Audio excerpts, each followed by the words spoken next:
Hello, everyone, and good afternoon from Dubai. I hope you are all safe and well. And before we begin, may I please ask or check if my audio is clear, if you can hear me properly? Yes, I can hear you from here, Krista. Oh, okay. Thank you. And yes, welcome to our 81st live webinar. My name is Triska, and I am delighted to be here with you today together with the TDCC training team. And we are grateful to have you joining us for another meaningful session. And today's topic is understanding the neurodivergent brain, the roots of autism, ADHD, and developmental delays, and how we can support improvement. On behalf of TDCC, we would like to thank our 165 advocates from 14 countries who registered for this session. And to everyone joining us live here and on YouTube, we thank you for taking the time to be with us today. And please allow me to acknowledge our registrants from Egypt, Germany, India, Italy, Jordan, Kenya, Kuwait, Lebanon, New Zealand, Pakistan, Philippines, Saudi Arabia, United Kingdom, and the UAE. So wherever you are, good morning, good afternoon, and good evening. And before we start, let me share a short video about TDCC and our esteemed speaker for today. Thank you.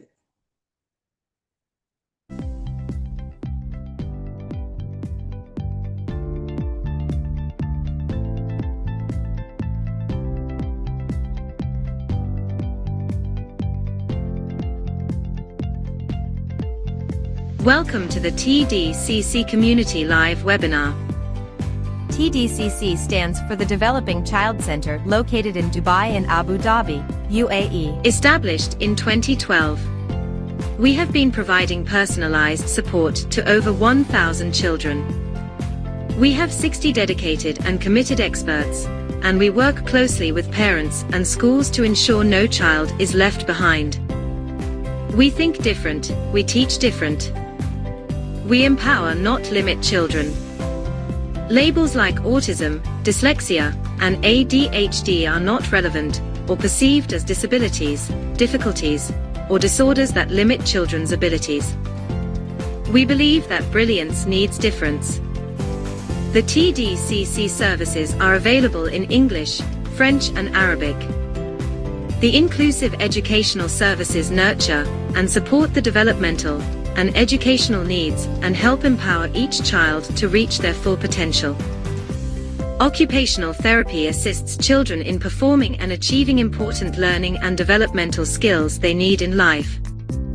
Psychomotor therapy is a healthcare profession that is based on a holistic view of the person and is involved in the treatment of different disorders. Speech and language therapy assists children who have disorders of speech, language, communication, and swallowing. Psychology provides both educational and clinical services, including counseling and parenting. ABA therapy focuses on improving specific behaviors. It is commonly practiced as a therapeutic intervention for individuals with autism. Specialist learning support. We assist in developing the academic and social development of students who need support in all these areas. And we design and host local and international training and workshops for practitioners, parents, caregivers, and educators. Just like this one today. We have a few rules to follow during the webinar. Please remain muted while the speaker is presenting. Please give your full attention to the presentation. We will be sending you the replay, so you can review it anytime. Please be interactive if the speaker requests your participation. During the question and answer session, we kindly request everyone to type their questions in the chat box and the speaker will address them. Welcome to our community webinar, Understanding the Neurodivergent Brain, the Roots of Autism, ADHD, and Developmental Delays and How We Can Support Improvement. We are pleased to welcome Dr. Olivier Carpentieri as the speaker for this session. With over 15 years of clinical expertise and more than 30,000 patients supported worldwide, Dr. Olivier is a respected leader in the field of osteopathy and neurofunctional rehabilitation. He is the founder of the Neuralink Institute and the only Neuralink specialist in the Middle East, bringing a distinctive and innovative perspective to his work with children, teens, adults, and families. Dr. Olivier's approach focuses on strengthening the essential connection between the brain and body. Using gentle, non-invasive techniques applied to the fascia, or connective tissue, he supports nervous system regulation, helps release stored physical tension, and promotes greater balance in the body. His work is designed to enhance emotional regulation, motor coordination, sensory integration, and overall well-being. He specializes in supporting children, teens, and adults with developmental, learning, sensorimotor, and functional challenges, helping them access new pathways for growth, regulation, and resilience. Ladies and gentlemen, let's all welcome Dr. Olivier.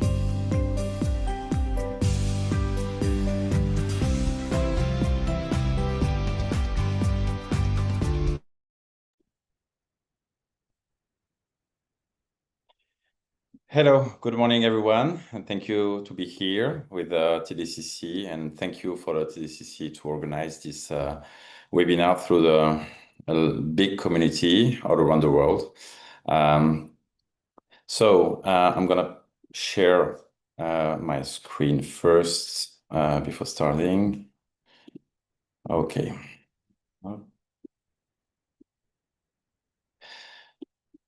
So for this webinar, first webinar with the TDCC, we're gonna address the understanding of the neurodivergent brain, the root of autism, ADHD, and developmental delays, and how we can support, improve these kids and also adults. But we're gonna see that the more we start earlier, the best. So we're gonna have look, sorry, I'm gonna put it okay in full screen. It's better. So we're gonna start with understanding how the brain processes the sensory and emotional information, and we're gonna see after the difference between between autism, ADHD, and development delays, and how we can help them. But at first, the most important is to understand how the brain works, to understand why, how we can help these persons, because the neural path is the key of the acquisition of the information and the response.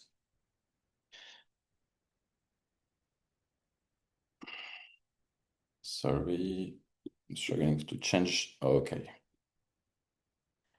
So there is different pathway of the information for the brain. There is different way to receive the information, and this is common to absolutely everyone. So for you, me, and also the kids we can support. So there is at first the five senses. So the sight, the hearing, the smell, the touch, and the taste. These provide the main information with our environment.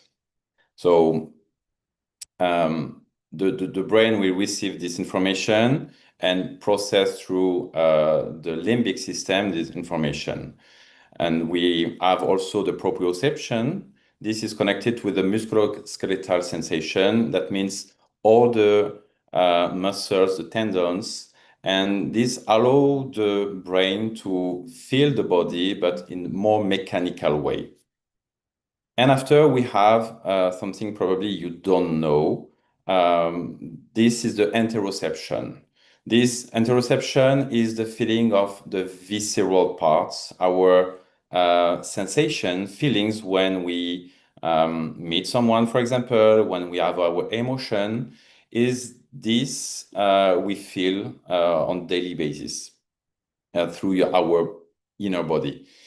And this interoception is linked with the digestion, the endocrine system, the vascular system, and also our emotional process. I will focus more on this part because it's the key of the improvements we can do with different kind of techniques. What actually the Developing Child Center is providing, but what also I provide. So if we don't have any problem, if the kids don't have any problem with their senses, sorry, I'll go back in reverse. If their senses, this is the first thing, it's good. But we see in the development delays and autism problem in proprioception, in coordination, in the acquisition of task, even easy task, and how they can reply to the task we ask. So all of this information they receive from the senses, the body, the mechanical part, and the visceral part is managed through the limbic system. The limbic system is the key of how we treat the information. And hopefully we are not treating the information in the same way all. So I know this is a little bit complex. I would not explain it. It's not a course. It's just an overview of the different parts of the brain who manage the information. So the limbic system is the emotional part of the brain, but it's not one area into the brain, it's many areas. And the interaction between this system and the body is made through the autonomic nervous system. So this part manages the blood pressure, the digestion, the secretion of hormones, the temperature of the body. And it's made through mainly the thalamus, the amygdala, the hypothalamus, the cingulate cortex. So this is on the frontal part of the brain, the insula, it's the lateral part of the brain, and the stem brain. This is the connection between the big part of the brain and the spine. So through these different areas, we have different modality of how we treat the information. So, for example, the amygdala is known to register the fears, but also the face recognition. So it's not only the face, it's also the social recognition. And for example, the thalamus is also a hub that spread the information into all the brain, but also between the body and the brain. You can see it on the right side with this pattern, this schema. So all this interaction is very, very complex, and we learn this through the education and through the stimulation we have from the young age. What you have to understand is this communication is based on the body map of emotion. We're gonna see it a little bit later. Yeah, I'm gonna go directly to the heat. So this communication is based on the body map of emotions. So this study is amazing. That shows the vascular reaction into the body linked to the different kind of emotions. We see that in yellow, it's very hot, so that means there is a big vasodilatation of the blood vessel. And the more we go to the dark, the more it's cold, so that means there is a vasoconstriction of the blood vessel. So that means there is less bloodstream into the body. And we all experience these emotions. We all felt anger, sorry. And you see that the fists are tightened and highly vasculated. The jaw also is highly vasculated. We see the disgust, for example. We see the high part of the throat. We have this reaction, and when we are disgusted, we want to vomit, for example. So we see this reaction linked to our emotions. And this is very important to understand that the body and the brain have a huge link, and we need to use it. And by addressing directly to this system, we can have a very high reaction of the system. You can see, and this is important, the happiness creates a global vasodilatation in the whole body. So all the blood vessels are more open, same as love, but we see a different part in the love, in the pelvis area, because this area is linked with the close friend, family, rooted values. So we can connect with this area, not only in the couple, but also with the family and close friends. So this link between the brain and the body is made through the nerve system, so the autonomic system. That there is two parts into this autonomic system. So we have the sympathetic and the parasympathetic system. There is a lot of trend about the vagus nerve, for example. On Instagram, we see that a lot, but it's more complicated than what we see on the internet. So on this study, we see that the fascias are highly vasculated and innervated. So that means when we have a reaction of the brain, we have a reaction into the body always. It's linked. We cannot separate one from the other one, and it's subconscious. You can see that we have 250 million sensory nerves into the fascial system, into the whole body. So not only the visceral part, but we have the fascia into the legs, the arms, under the skin. It's in the whole body, also in between the organs. So by this system, we can see this kind of reaction into the whole body, and it's the variator. That it's a switch we can dim or increase the activity of it. So between the sympathetic and parasympathetic system, and both are working together in the same time. It's not one instead of the other one. This is very important. And we have another link, very important. This is the microbiome. You probably also heard about that. There is a lot of study regarding the gut-brain link through this microbiome. This one is very, very important also. And neither this one or the other one is the most important. They are all working together. It's like different face of the same coin. So if the gut is not well balanced, the assimilation is not good. So for example, if you see the tryptophan is the precursor of the serotonin. So serotonin is a neurotransmitter. And without a good assimilation, we cannot have a good balance into the brain. So we have the food that can be affected, that can affect the microbiome. So if the food is highly processed, if the quality is not good, or the diet is not well balanced, we're gonna have a dysregulation into this microbiome. So this can be fixed with a nutritionist or a functional doctor. But even if we fix this part sometimes, and we see that some problems are maintained during the time. So that means there is other problems into the gut, and this is related with what we mentioned before. The vascular system and the reaction of the autonomic system to the gut change the balance of the gut. So if I can compare it to a pool, if the pool has a good pH, good temperature, it's perfect. We can swim, the water is perfect. But if the temperature is not good, very high, and the pH changes, we have some algae coming from absolutely nowhere.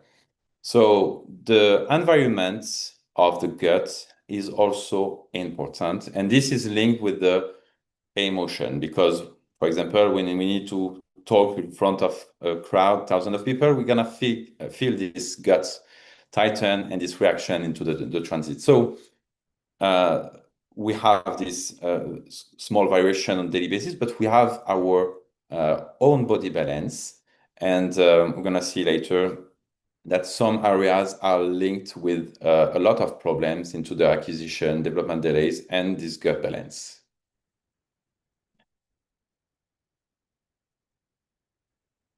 So I will continue briefly on this relationship, on this relationship between the brain and the body. This is common to absolutely everyone. The base is the biopsychosocial model. So that works from the young age, even from a newborn, is the same. We have three parts. So the psycho is who we are. So our emotion, our patterns, our educations, our own experience and traumas. So this creates who we are, how we treat the information, and hopefully we are not treating the information in the same way. And this system needs to feel and understand, treat the information from outside. So the outside is the social, and it's all that surrounds us, the parents, the friends, the temperature, the food we eat, the task people ask, everything is stimulating our system.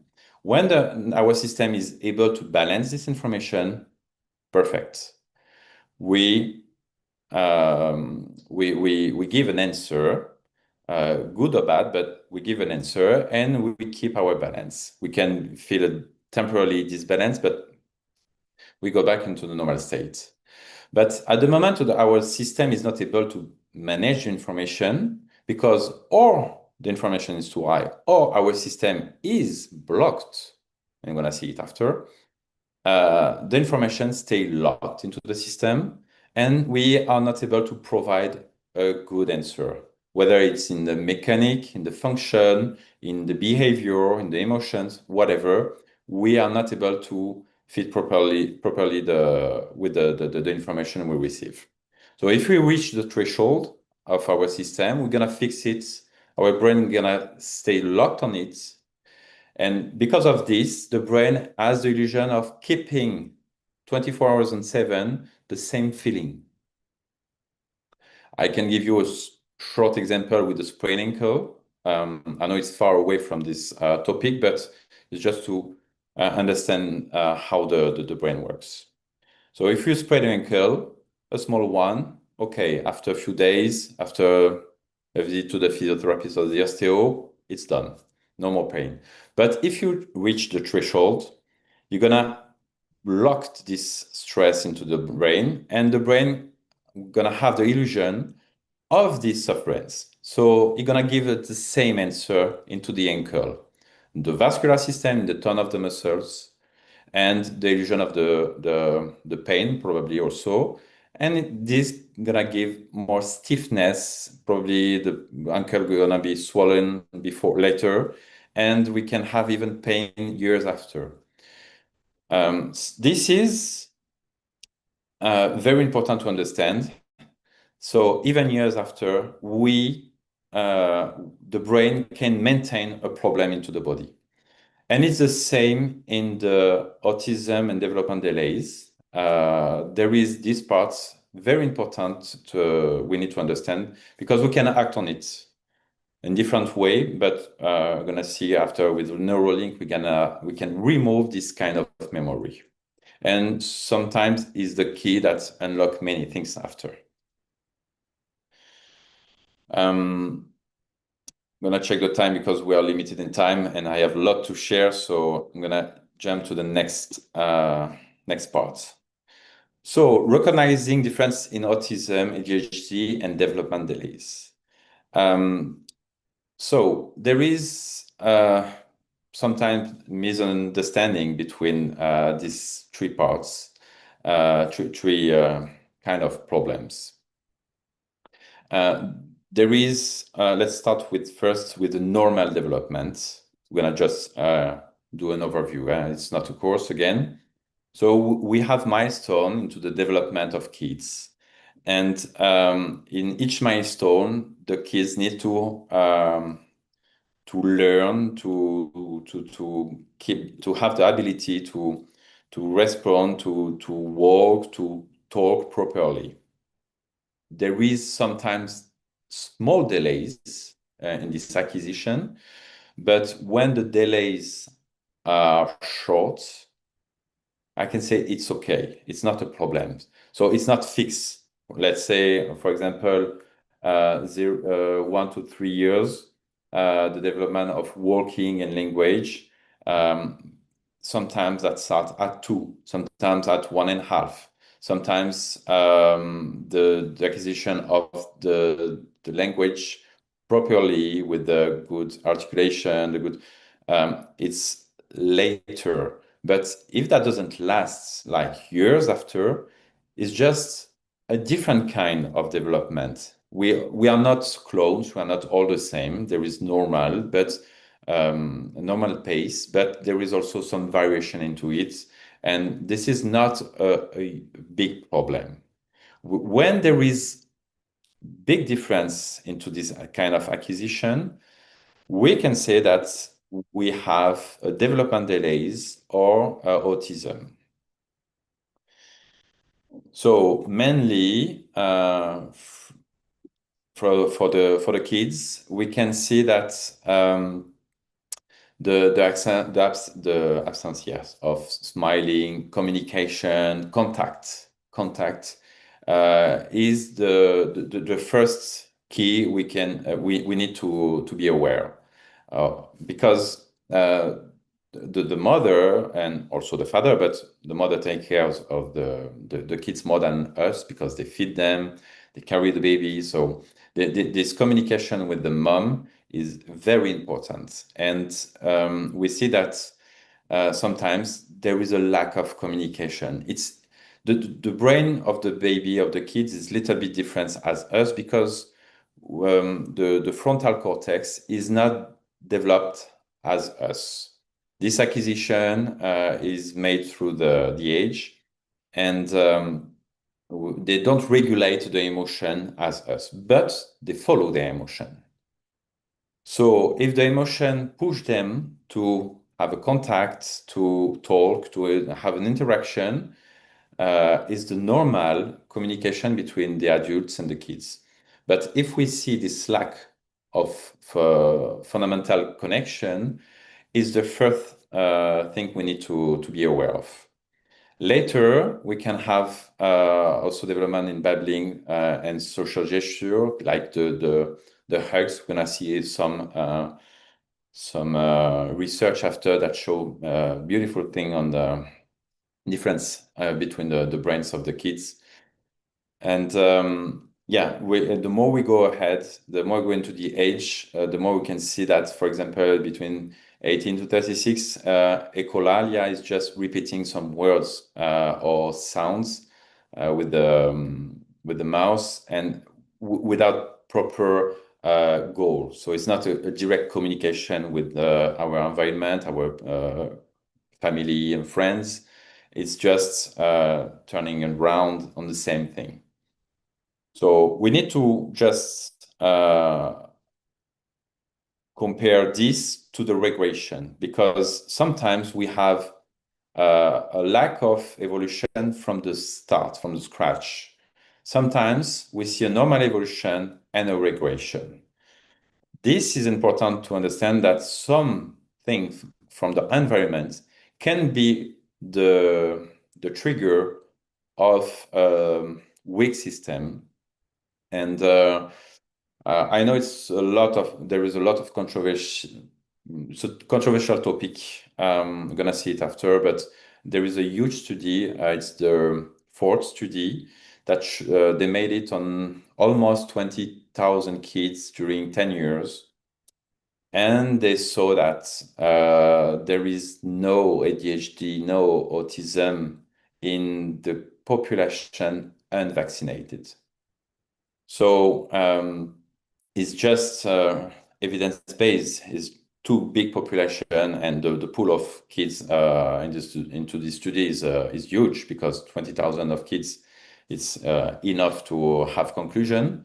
So something can trigger the system and create this kind of regression, and we see this sadly on Instagram. I saw it a lot of kids with good development. At one point, they step back and they lose the capacity of talking and exchanging properly with their environment and the adults.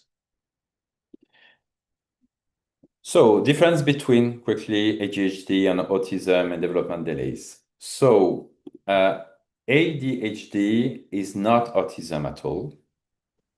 It's just the difficulty of staying focused and the tendency to be very quickly distracted. And we can accumulate also with hyperactivity, and the kids needs to move always. And yeah, they cannot stay at the desk doing one task. That doesn't mean they have autism. That doesn't mean they have delays. They can be very smart. They can have a very good focus.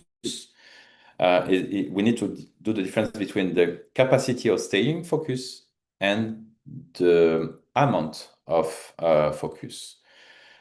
I see kids with a very good quality of focus, like 100%. They are like genius. They register absolutely everything, but they are disturbed by the emotion, and they shift to other object of attention. So this is mainly because of the emotion that can disturb this focus, but they can have a good capacity. Some they don't have a good capacity, and we need to work on it in a different way. So the developmental delays, sorry, these can affect the motor skills, the language, the speech, the cognition, the social, emotional recognition, interaction, and self-care. So we can see this, for example, by writing, talking, walking, staying upright. All this is what we mentioned before, like we have the milestone. And when we have a lack of one, two, or several, we can talk about developmental delays, but only if that lasts in time. We need to be patient also with our kids. The acquisition of the information is not the same, because it's made through our emotional patterns, our capacity to integrate the information, and it's different for all the people. So this can be assessed by the therapist. It could be a could be a psychologist, it could be an osteopath, for example, or other specialists. We can see, assess if there is a very important lack of acquisition, a delay in these acquisitions, or if it's just a mild delay we need to be a little bit patient. The ASD, so Autism Spectrum Disorder. So this is sadly more and more common. We see a lot now of this problem, and according to the international criteria, we have mainly two things together to define that it's ASD. So the deficit of communication and social interaction is the first one. So we can see this at the beginning from the scratch.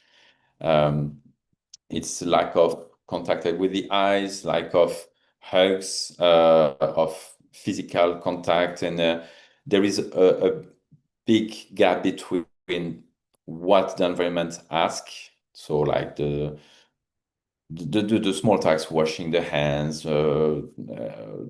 washing the body, putting the shoes on, etc., etc. There is a big delay between people when they ask and the task, or even we have no answer at all. So we see that they are like in their bubble, cut from the environment.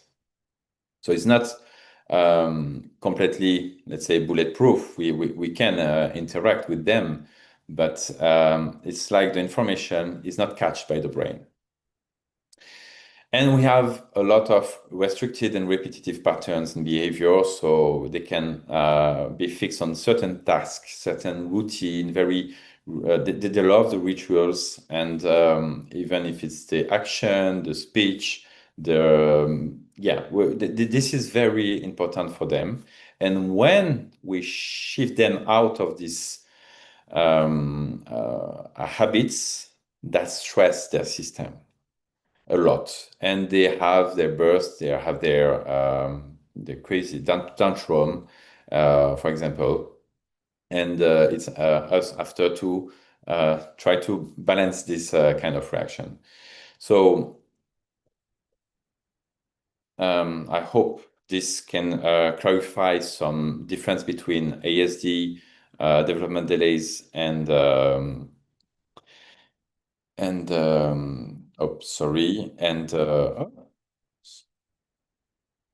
development delays.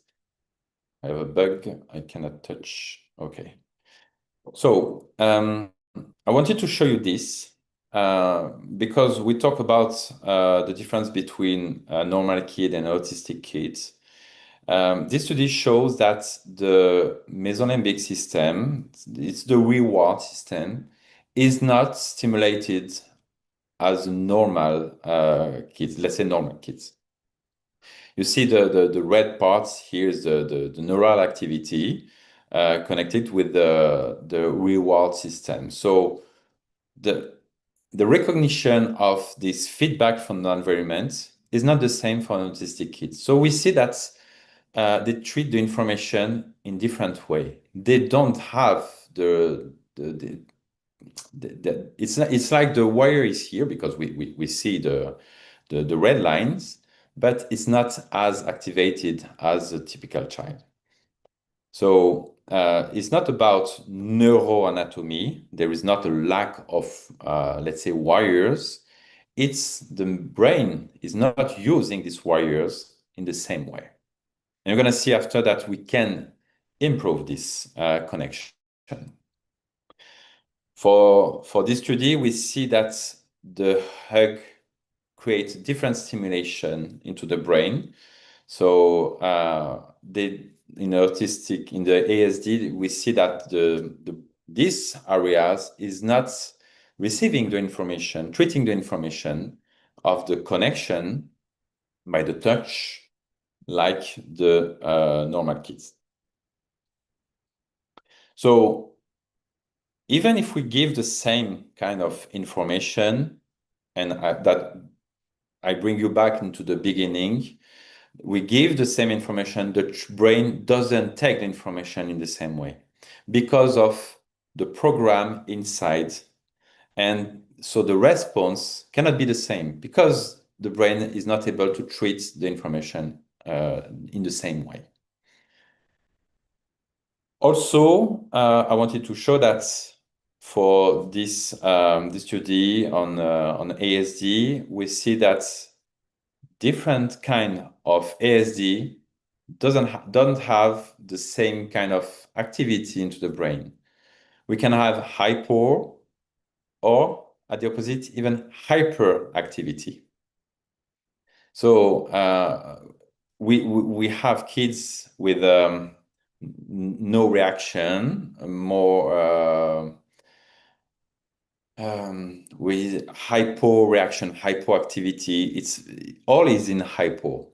And in autism, we can have hyper with a big activity, and some of them can register the information very well, better than more than us, for example. And we know that some high potential kids with ASD can resolve mathematics and registering information better than all us in common. So this is because the brain activity is not the same. I can say it's not good or bad. It's not that. But if they have a higher activity, it's a little bit better because we can use this capacity. For hyperconnectivity, we need to stimulate a lot for creating this connection. So now we saw how the brain register trade information and the difference between ASD, development delays, and I have a lack of, sorry, that. So how we can support these kids, this population. This is the most important, and we're gonna correlate this with what we saw before. So this is important to understand, and it's also the same for you and me. We are not facing one problem. It's our system is based on different parts, interconnected. I'm going to show you something after, but let's start with this. Mainly, we talk about development delays with sometimes cerebral palsy, damage on the brain, on genetic and epigenetic problems. And if we check that, we can see that there is mutation, SNPs, variation, mutation into the genes. So we have a lack of enzyme, lack of protein, for example, involved into the neurodevelopment. And we can have domino effect also into the system if we're gonna see quickly after the main genes involved into the problem. We can have the environment and the toxic. I mentioned this with, for example, the vaccine. So mainly the problem is the heavy metals. And we have the emotional parts. So this is my job. So in long story short, the program we have is the same for all our life, and we just add the traumas into the system, and we carry more weight and more weight and more weight, even from the young age. So a delivery could be a trauma, a big trauma, and by acting on this kind of memories, we can have an answer, an improvement to the system. So we can support them by acting on all of these phases, of all of these parts. So mainly we say that there is two faces on the coin. Here we have several faces on the same coin. We can have an access to the problems by different ways, and the stimulation by the environment is the first one, and it's very good. It's what the Developing Child Center and the main centers in the world are doing, and they're doing great. Thanks for that. But we see that the genetic factors and the emotion are very important. So I'm gonna quit this page and show you something else.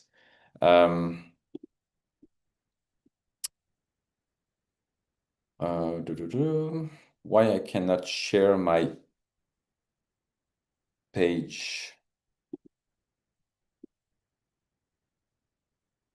Do you see my, no. There is a problem, but I'm supposed to show you something else. And that doesn't, no. Wait a second, I try to do quickly.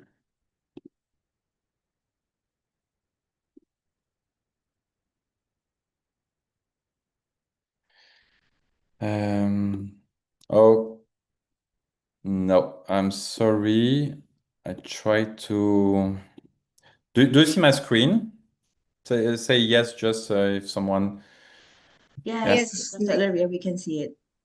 okay, but the rest disappeared. I don't understand why. Do you see this black page? Yes. Yes, Yes, we okay. Is this I want to share? So, as I mentioned, there is several parts interconnected with the development delays, autism. So, if we increase, for example, the colon, you see the variation. So there is mainly three parts: the genetic, the emotion, and the toxic.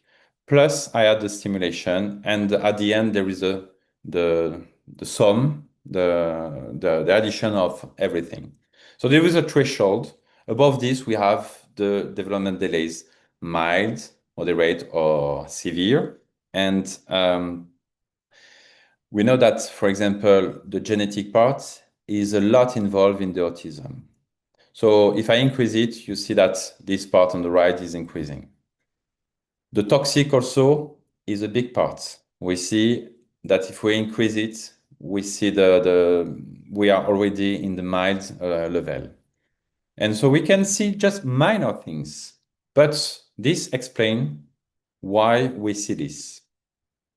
And there is the emotion. So this part is very important and is in Neuralink we can act on.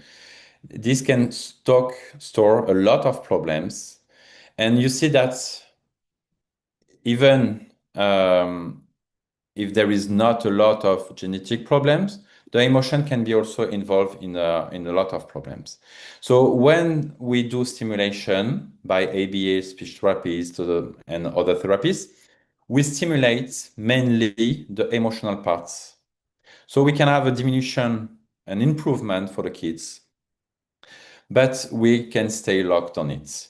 We can do chelation, for example, on the toxic, and we see improvement, and this is very good. We can change the food and remove some problems into the food, the toxicity of the food. We see also improvements. We can support the gut, for example. But I mentioned that if the gut is not well balanced because of the emotions, that will last. But if we act on the emotion, we can see also a new access to improve their balance. And the more we're going to stimulate them, the more we're going to have an answer, a better response. But sometimes the genetic part is very high. And even if we fix many things, we're going to stay into the problems. So this is another topic. We don't have time to talk about that. But yeah, I wanted to share that work all together. And now I lost the last one, the PowerPoint. Let's go back. You see the PowerPoint? Yes, we can see Yes. the Okay. PowerPoint, Dr. Olivia.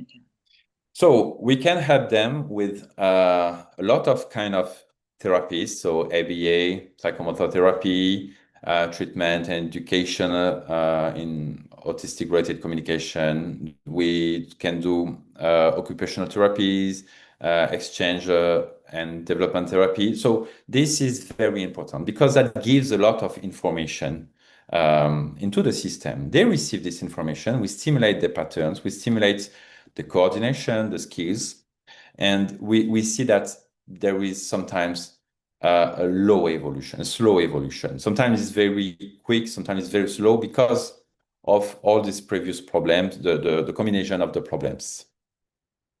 So 100% all these kind of stimulation are good. and I never stop them with the treatments. We can have speech therapists also, psychologists. We see now some improvement with red light therapy. I don't know if you know this. The gene regulation, that's more complicated. We need more than 1 hour to talk about that. And my skills, it's Neuralink. So let's step quickly to just an overview of some genes involved into the autism, for example, and development delays. And you see that they act on many different subtle things on the neural system. And this can be a small problem or creating a big problem. So what happens when we stimulate the body by the activity? We improve this feedback. We give a lot of feedback into the nerve system, the central nervous system. But if the pathway is blocked, or because of genetic factors, as we saw just briefly before, or the toxic exposure, let's say we can remove some toxicity, we improve this pathway.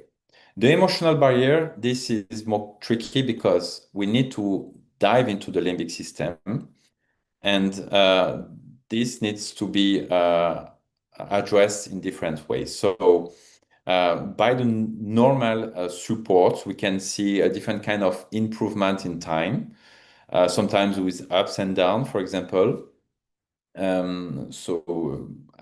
If you are here, you have probably kids with autism or development delays. You see some improvement, certain skill, and it's very good, but you see that we cannot reach a certain amount of improvement. We have a roof, a ceiling, we cannot go above. With the Neuralink, we can have big improvements, but we always face the other problems, the genetic problems and the stimulation, if the kids are well stimulated or not, and some people don't change the food, for example. So we can have a huge improvement at the beginning and a slow after. We can have plateaus, so like steps. And sometimes we have a long journey for improvement. And after we see more improvement because the brain is very complicated. And if you see the different layers we can act on, there is in each layer 3 emotions we work on. And I know it's a lot of information again. I will not spend a lot of time on it because the clock is ticking. The trauma, we can act on them each session, and we can remove what blocked, for example, the system from the birth, for vaccine trauma, for an accident, for many kind of trauma we can face even in the young age. The emotional habits, it's a memory of the birth, and this is very important to act on because we see, I mentioned that the autistic kids, for example, they are in the bubble. By acting on this, we blow up this bubble. We force them to connect to their sensation, their environment, their senses. And because the brain receives this information and treat this information, now the response is improved. And sometimes, even if we do a lot on these upper parts, the deep values, you see there is deep emotion. These are a big problem sometimes into the autism and development delays, and we need time to reach this level. So that's why you can see different speed of improvement because the keys of the problem is not at the same level, and we cannot compare one kid with the other one. And before question, I just give you this feedback from one kid. It's an autistic kid of 7 years old.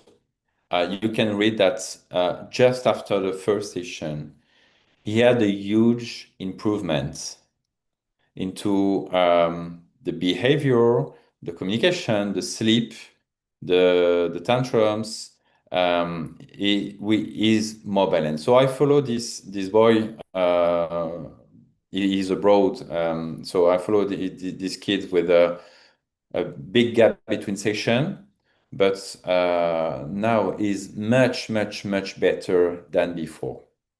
And yeah, I can share also others, but we have a lack of time. I talk a lot, I know, because I have a lot things to share. It's a deep topic.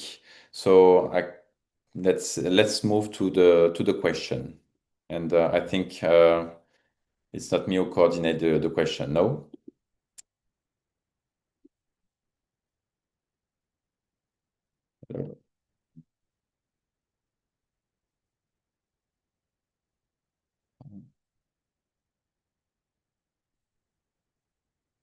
Hello, hello. Where is the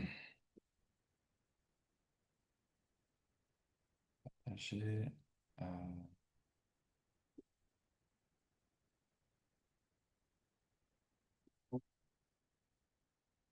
okay.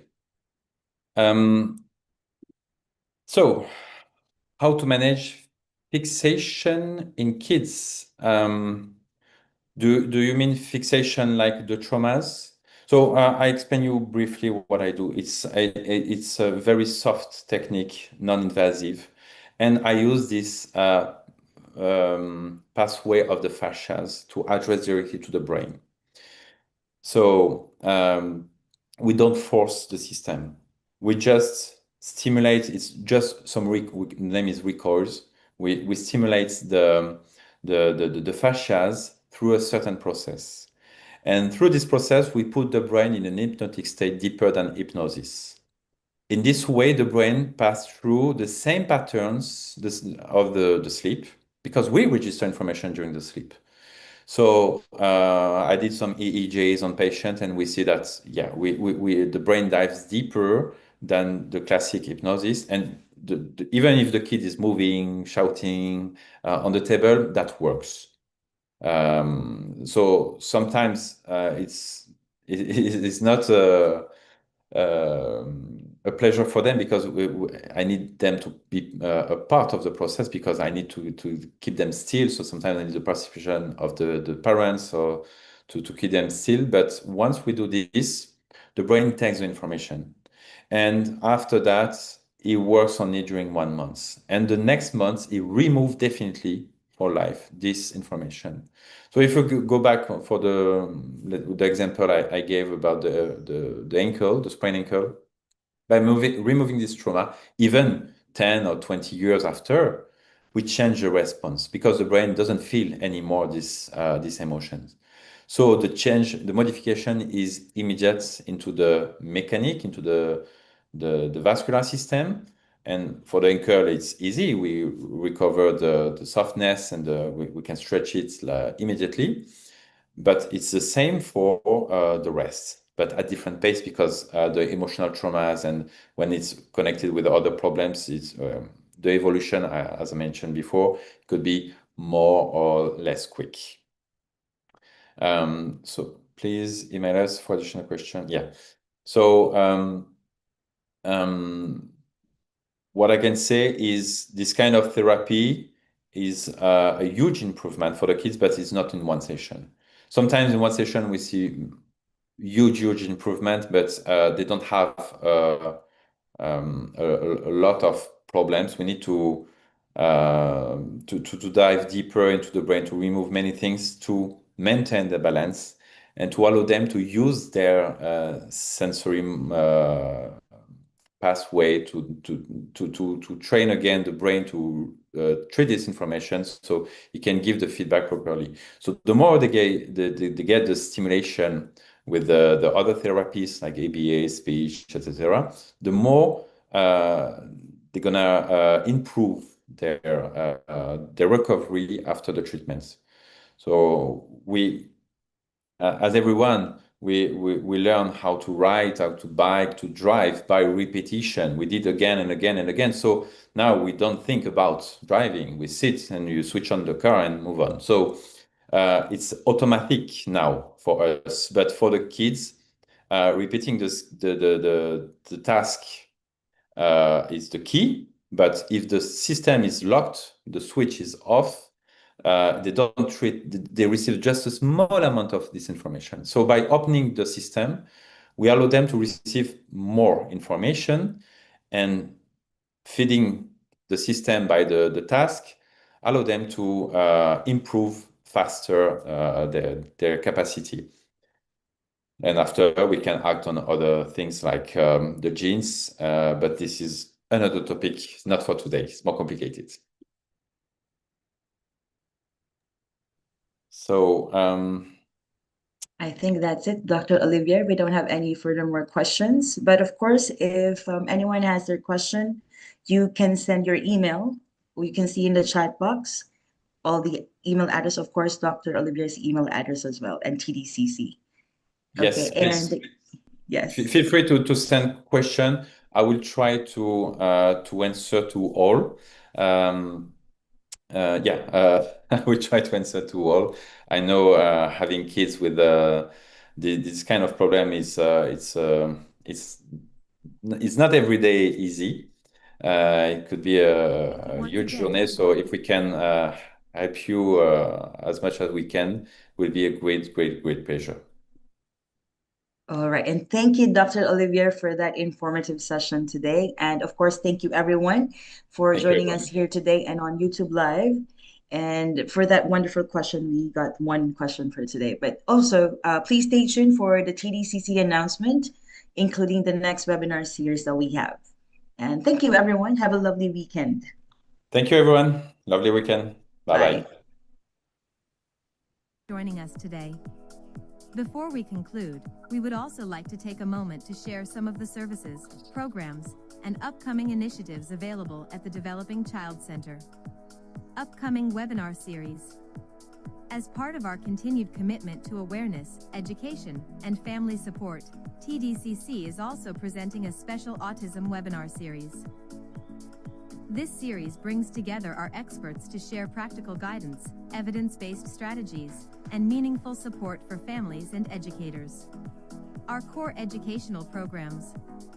Beyond our webinars, TDCC also offers a range of educational and therapeutic programs designed to meet the unique needs of every child.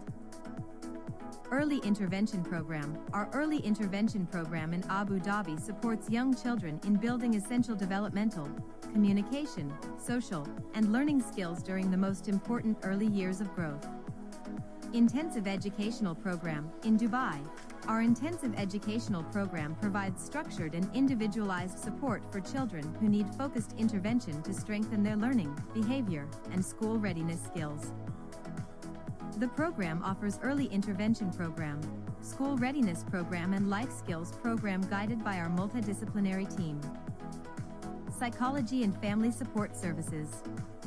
At TDCC, we also understand the importance of emotional well-being, behavior, and family guidance in a child's overall development.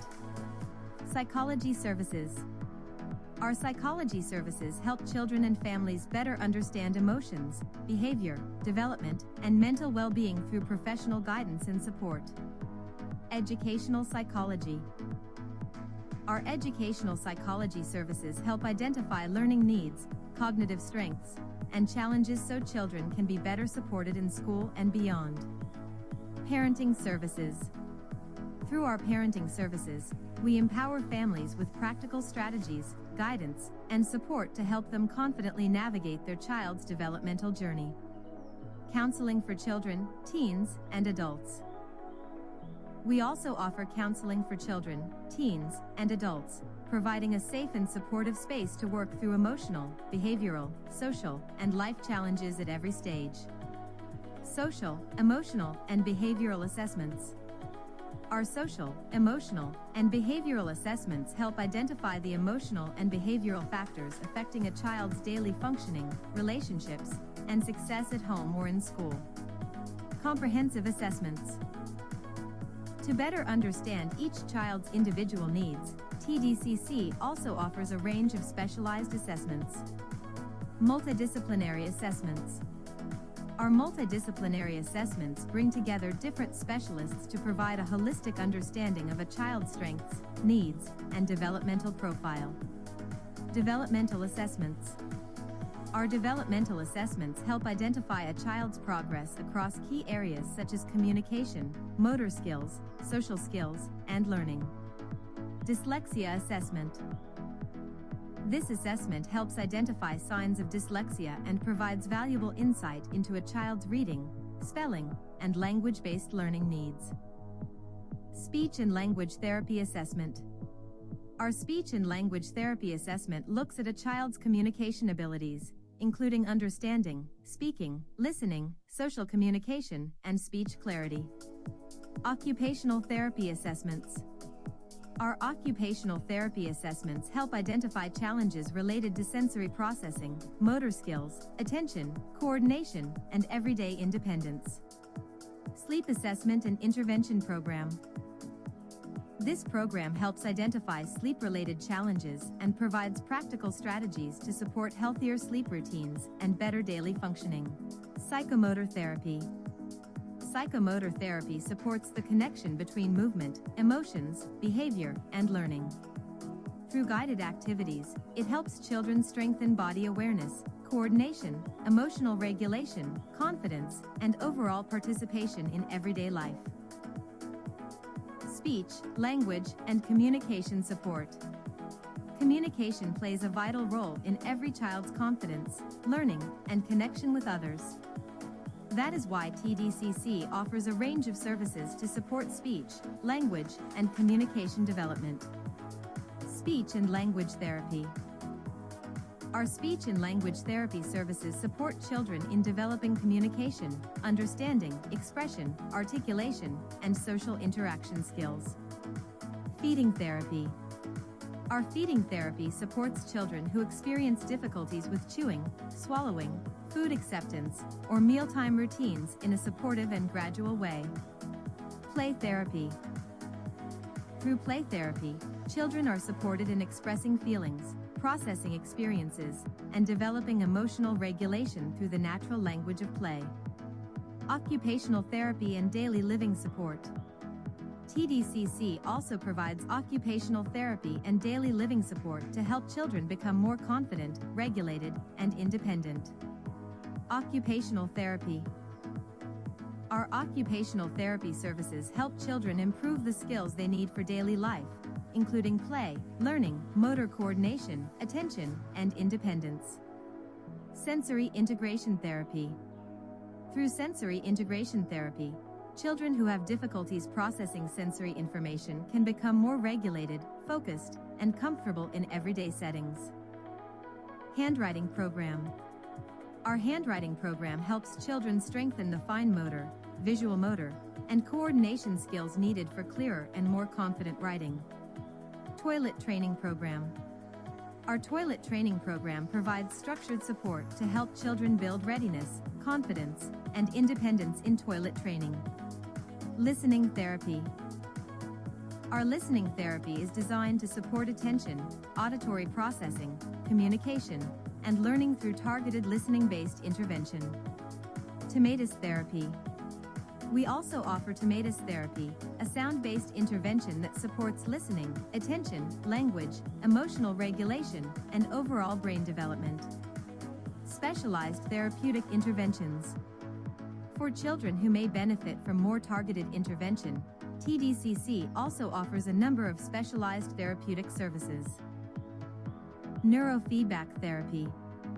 Our neurofeedback therapy helps train the brain toward healthier patterns that can support attention, regulation, emotional balance, and overall functioning. Neurolink process therapy. Our Neurolink process therapy supports brain-body connections that can positively influence regulation, learning, attention, and emotional development. ABA therapy. Our ABA therapy uses evidence-based strategies to support communication, learning, behavior, social skills, and everyday independence. The Aerosmith program. An evidence-based cognitive training program that strengthens the brain's learning functions to create lasting change. It is done online and available for children, teens, and adults. Educational therapy. Our educational therapy provides individualized support for children who need help with learning skills, academic confidence, and school-related challenges. Dyslexia and Dysgraphia Intervention Program. This supports children with reading and writing difficulties through targeted intervention that builds stronger literacy and written expression skills. Summer Intensive Program. During school breaks, our Summer Intensive Program offers focused support to help children